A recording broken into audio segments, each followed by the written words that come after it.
gentlemen, the President of the United States.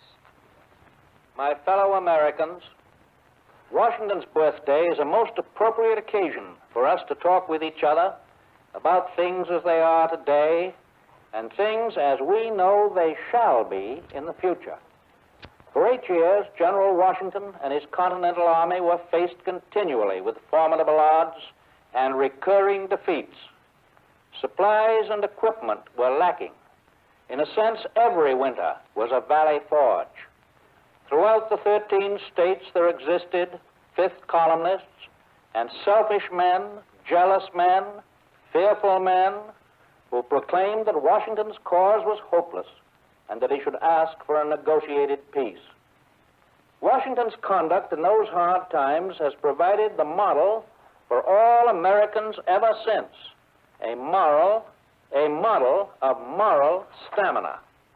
He held to his course as it had been chartered in the Declaration of Independence. He and the brave men who served with him knew that no man's life or fortune was secure without freedom and free institutions.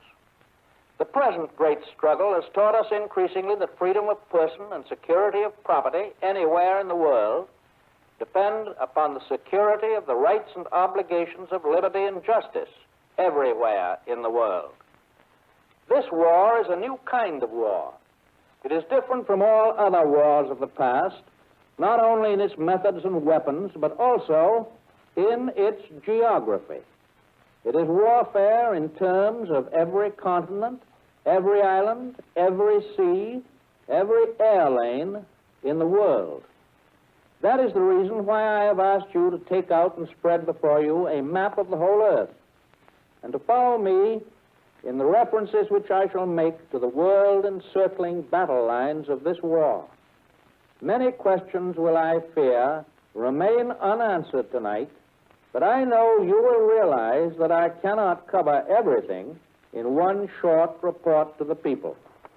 The broad oceans which have been heralded in the past as our protection from attack have become endless battlefields on which we are constantly being challenged by our enemies. We must all understand and face the hard fact that our job now is to fight at distances which extend all the way around the globe. We fight at these vast distances because that is where our enemies are. Until our flow of supplies gives us clear superiority, we must keep on striking our enemies wherever and whenever we can meet them. Even if, for a while, we have to yield ground. Actually, though, we are taking a heavy toll of the enemy every day that goes by. We must fight at these vast distances to protect our supply lines and our lines of communication with our allies.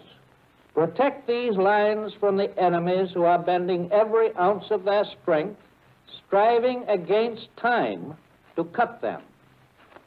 The object of the Nazis and the Japanese is, of course, to separate the United States, Britain, China, and Russia, and to isolate them one from another, so that each will be surrounded and cut off from sources of supplies and reinforcements.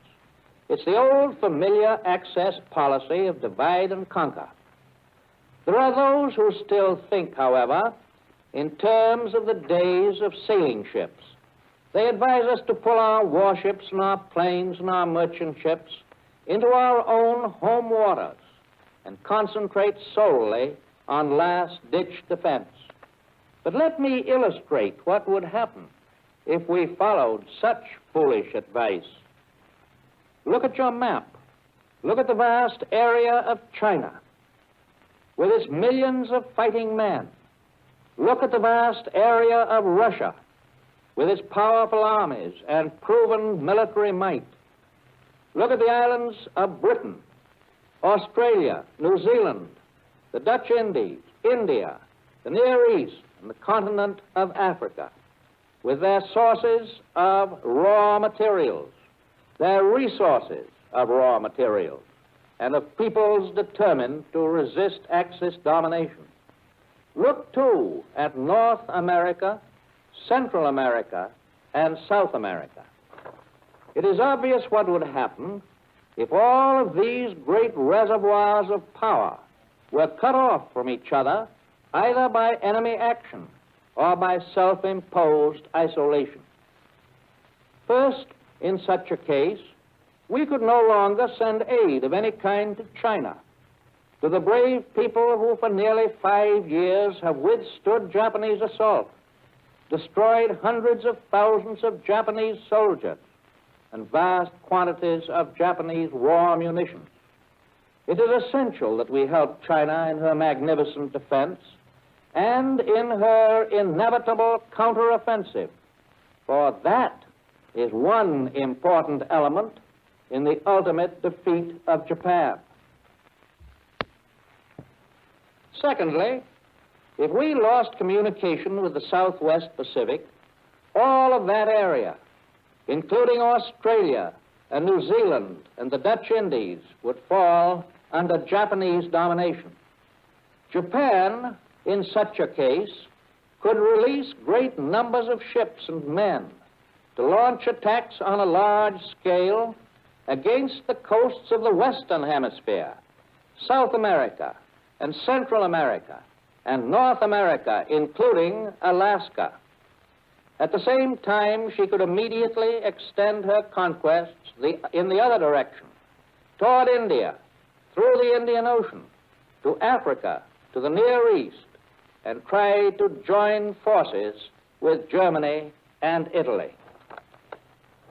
Third, if we were to stop sending munitions to the British and the Russians in the Mediterranean area, in the Persian Gulf, and the Red Sea, we would be helping the Nazis to overrun Turkey and Syria and Iraq and Persia, that's now called Iran, and Egypt and the Suez Canal, the whole coast of North Africa itself, and with that, inevitably, the whole coast of West Africa, putting Germany within easy striking distance of South America, 1,500 miles away.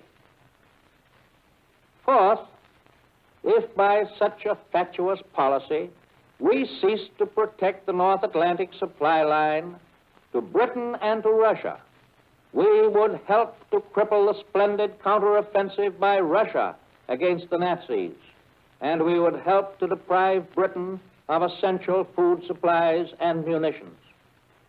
Those Americans who believed that we could live under the illusion of isolationism wanted the American eagle to imitate the tactics of the ostrich.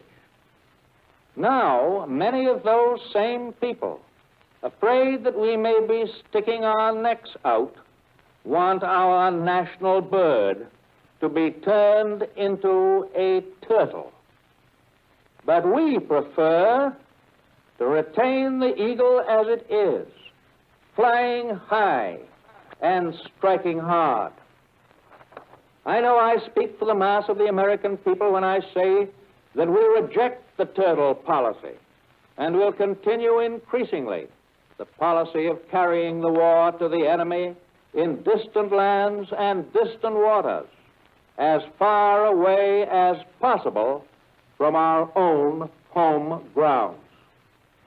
There are 4 main lines of communication now being traveled by our ships: the North Atlantic, the South Atlantic, the Indian Ocean, and the South Pacific. These routes are not one-way streets, for the ships that carry our troops and munitions outbound bring back essential raw materials which we require for our own use. The maintenance of these vital lines is a very tough job.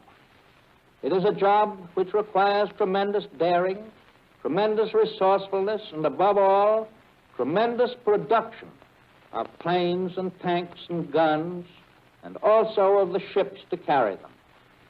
And I speak again for the American people when I say that we can and will do that job.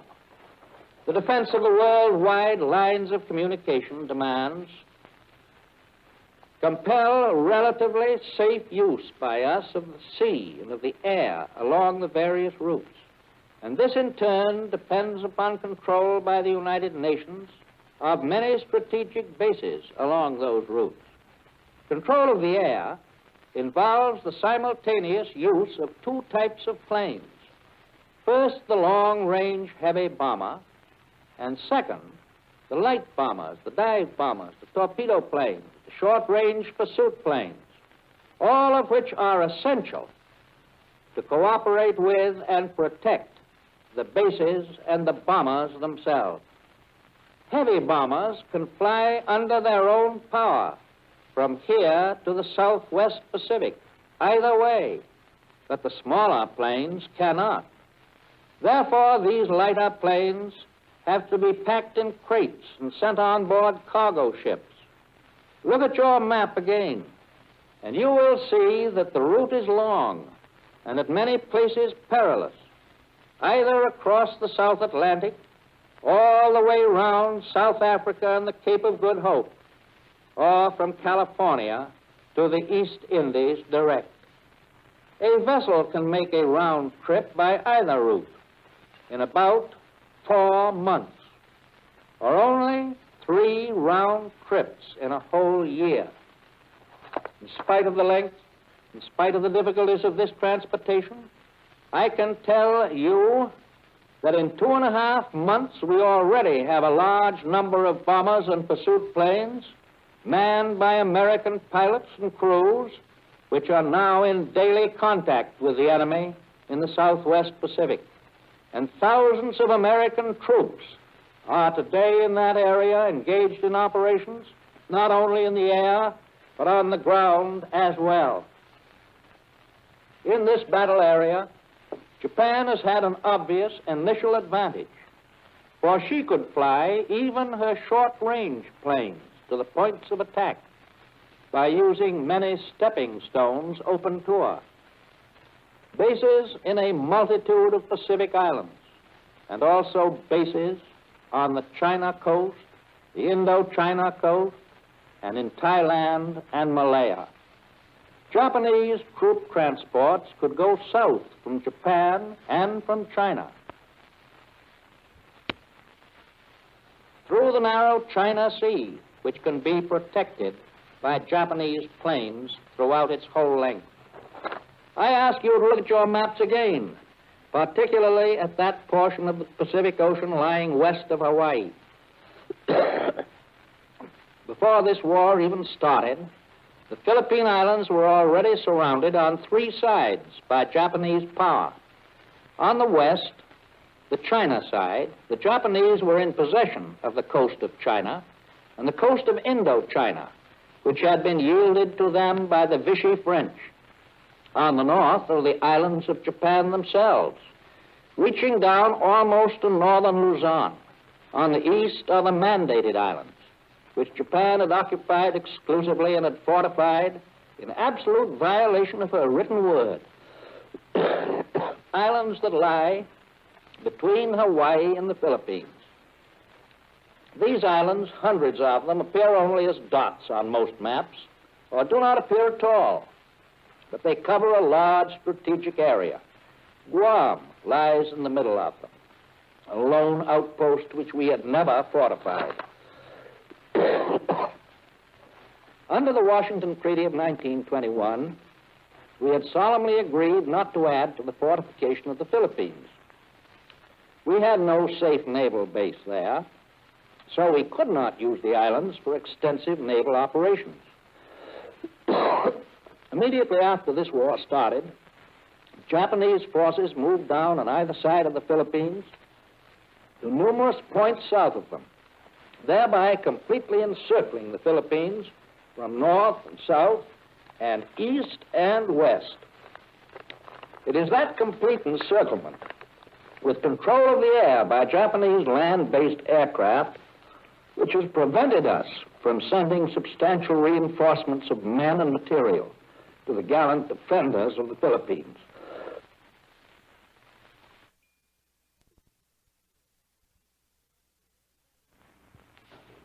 For 40 years, it has always been our strategy, a strategy born of necessity, that in the event of a full-scale attack on the islands by Japan, we should fight a delaying action, attempting to retire slowly into Bataan Peninsula and Corregidor. We knew that the war as a whole would have to be fought and won by a process of attrition against Japan itself. We knew all along that with our greater resources, we could ultimately outbuild Japan and overwhelm her on sea and on land and in the air. We knew that to obtain our objective, many varieties of operations would be necessary in areas other than the Philippines. Now, nothing that has occurred in the past 2 months has caused us to revise this basic strategy of necessity, except that the defense put up by General MacArthur has magnificently exceeded the previous estimates of endurance, and he and his men are gaining eternal glory therefore.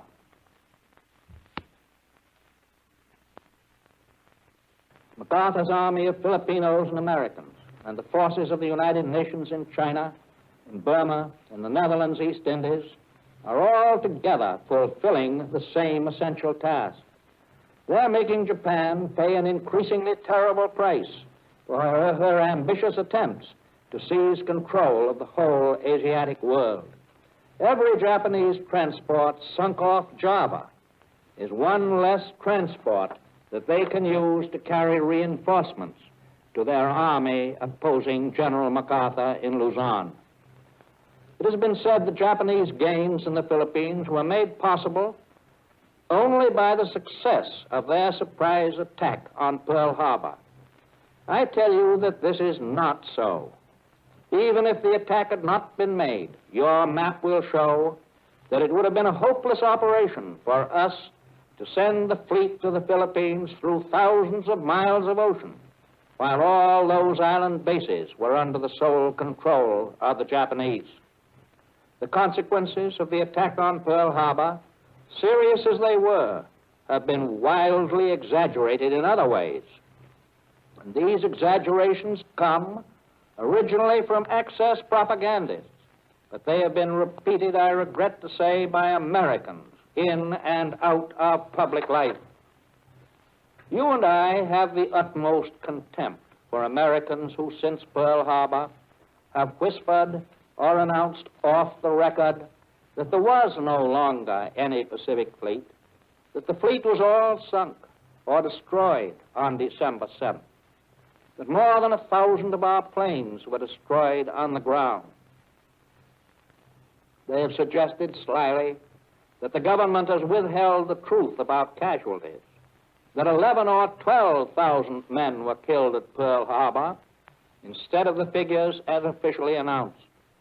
They have even served the enemy propagandists by spreading the incredible story that shiploads of bodies of our honored American dead were about to arrive in New York Harbor to be put into a common grave.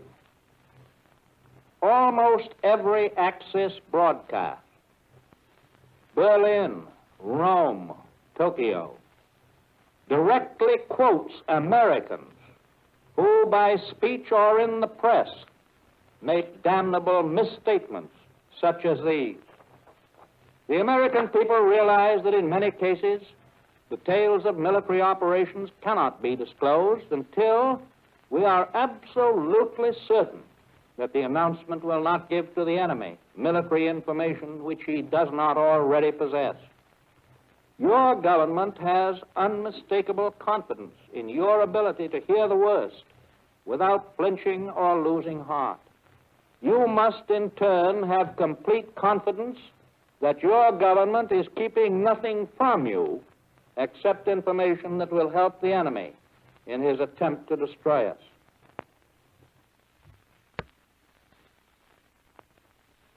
In a democracy, there is always a solemn pact of truth between government and the people.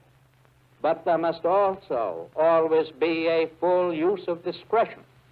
And that word discretion applies to the critics of government as well. This is war. The American people want to know and will be told the general trend of how the war is going. But they do not wish to help the enemy any more than our fighting forces do. And they will pay little attention to the rumor mongers and the poison peddlers in our midst. To pass from the realm of rumor and poison to the field of facts. The number of our officers and men killed in the attack on Pearl Harbor on December 7th was 2,340, and the number wounded was 946. Of all of the combatant ships based on Pearl Harbor, battleships, heavy cruisers, light cruisers, aircraft carriers, destroyers, and submarines, only 3 are permanently put out of commission. Very many of the ships of the Pacific Fleet were not even in Pearl Harbor. Some of those that were there were hit very slightly, and others that were damaged have either rejoined the fleet by now or are still undergoing repairs. And when those repairs are completed, the ships will be more efficient fighting machines than they were before. The report that we lost more than 1,000 planes at Pearl Harbor is as baseless as the other weird rumors. The Japanese do not know just how many planes they destroyed that day, and I am not going to tell them. But I can say that to date, and including Pearl Harbor, we have destroyed considerably more Japanese planes than they have destroyed of ours. We have most certainly suffered losses from Hitler's U-boats in the Atlantic, as well as from the Japanese in the Pacific, and we shall suffer more of them before the turn of the tide. But speaking for the United States of America, let me say once and for all to the people of the world, we Americans have been compelled to yield ground, but we will regain it. We and the other United Nations are committed to the destruction of the militarism of Japan and Germany. We are daily increasing our strength. Soon, we and not our enemies will have the offensive. We, not they, will win the final battles. And we, not they, will make the final peace. Conquered nations in Europe know that what the yoke of the Nazis is like. And the people of Korea and of Manchuria know in their flesh the harsh despotism of Japan. All of the people of Asia know that if there is to be an honorable and decent future for any of them or any of us, that future depends on victory by the United Nations over the forces of Axis enslavement. If a just and durable peace is to be attained, or even if all of us are merely to save our own skins, there is one thought for us here at home to keep uppermost: the fulfillment of our special task of production, uninterrupted production. I stress that word, uninterrupted. Germany, Italy, and Japan are very close to their maximum output of planes and guns and tanks and ships. The United Nations are not, especially the United States of America.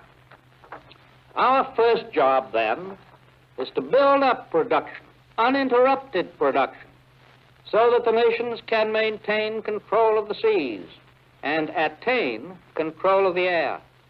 Not merely a slight superiority, but an overwhelming superiority. On January 6th of this year, I set certain definite goals of production for airplanes, tanks, guns, and ships. The Axis propagandists called them fantastic. Tonight, nearly 2 months later, and after a careful survey of progress by Donald Nelson and others charged with the responsibility for our production, I can tell you that those goals will be attained. In every part of the country, experts in production and the men and women at work in the plants are giving loyal service. With few exceptions, labor, capital, and farming realize that this is no time either to make undue profits or to gain special advantages, one over the other. We are calling for new plants and additions to old plants. We are calling for plant conversion to war needs. We are seeking more men and more women to run them. We are working longer hours. We are coming to realize that one extra plane or extra tank or extra gun or extra ship completed tomorrow may in a few months turn the tide on some distant battlefield.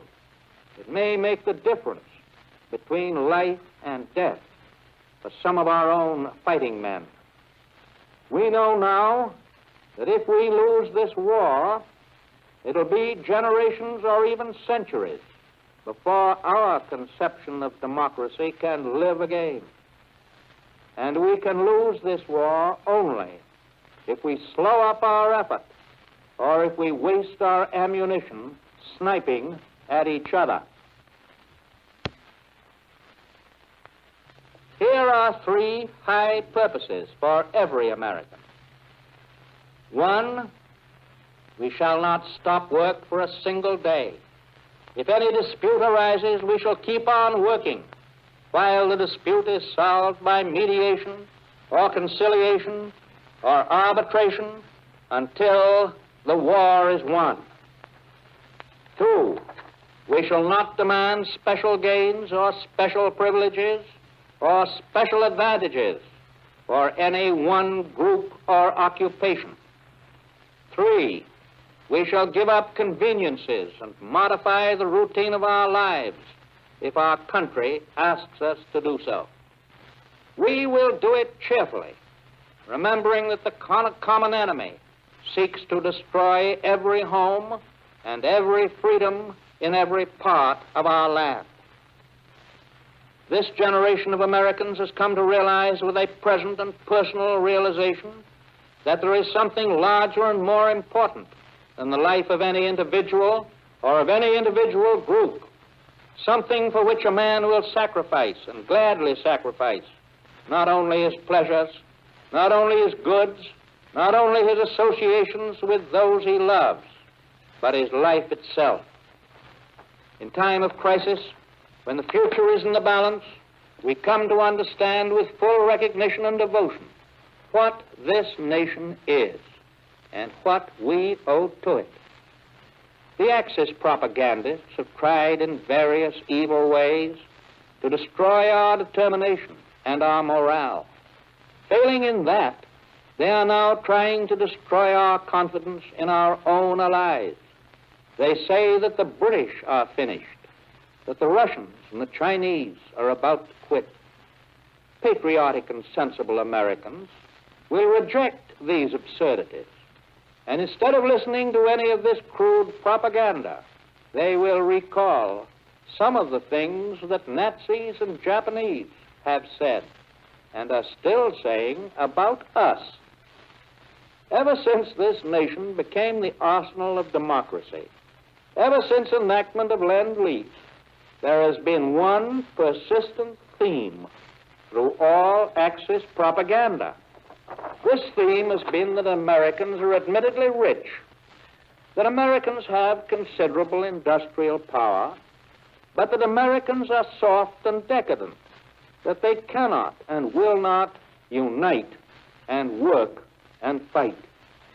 From Berlin, Rome, and Tokyo, we have been described as a nation of weaklings, playboys, who would hire British soldiers or Russian soldiers or Chinese soldiers to do our fighting for us. Let them repeat that now. Let them tell that to General MacArthur and his men. Let them tell that to the sailors who today are hitting hard in the far waters of the Pacific. Let them tell that to the boys in the flying fortresses. Let them Tell that to the Marines. The United Nations constitute an association of independent peoples of equal dignity and equal importance. The United Nations are dedicated to a common cause. We share equally and with equal zeal the anguish and the awful sacrifices of war. In the partnership of our common enterprise, we must share in a unified plan in which all of us must play our several parts, each of us being equally indispensable and dependent one on the other. We have unified command and cooperation and comradeship. We Americans will contribute unified production and unified acceptance of sacrifice and of effort. That means a national unity that can know no limitations of race or creed or selfish politics. The American people expect that much from themselves, and the American people will find ways and means of expressing their determination to their enemies, including the Japanese admiral, who has said that he will dictate the terms of peace here in the White House. We of the United Nations are agreed on certain broad principles in the kind of peace we seek. The Atlantic Charter applies not only to the parts of the world that border the Atlantic, but to the whole world. Disarmament of aggressors, self-determination of nations and peoples, and the four freedoms: freedom of speech, freedom of religion, freedom from want, and freedom from fear. The British and the Russian people have known the full fury of Nazi onslaught. There have been times when the fate of London and Moscow was in serious doubt, but there was never the slightest question that either the British or the Russians would yield. And today all the United Nations salute the superb Russian army as it celebrates the 24th anniversary of its first assembly. Though their homeland was overrun, the Dutch people are still fighting stubbornly and powerfully overseas. The great Chinese people have suffered grievous losses. Chongqing has been almost wiped out of existence.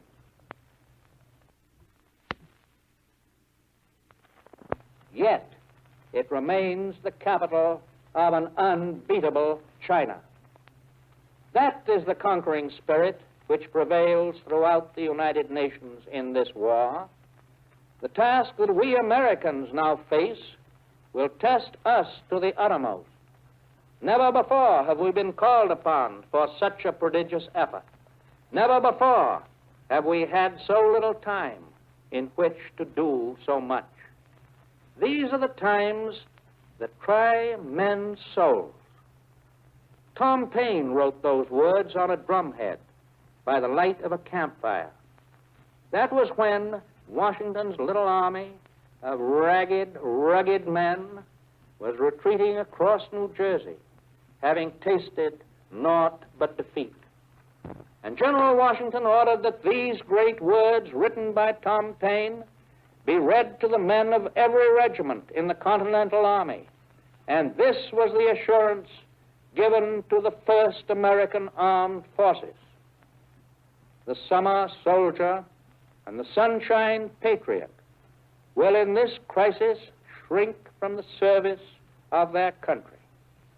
But he that stands it now deserves the love and thanks of man and woman. Tyranny, like hell, is not easily conquered. Yet we have this consolation with us, that the harder the sacrifice, the more glorious the triumph. So spoke Americans in the year 1776. So speak Americans today.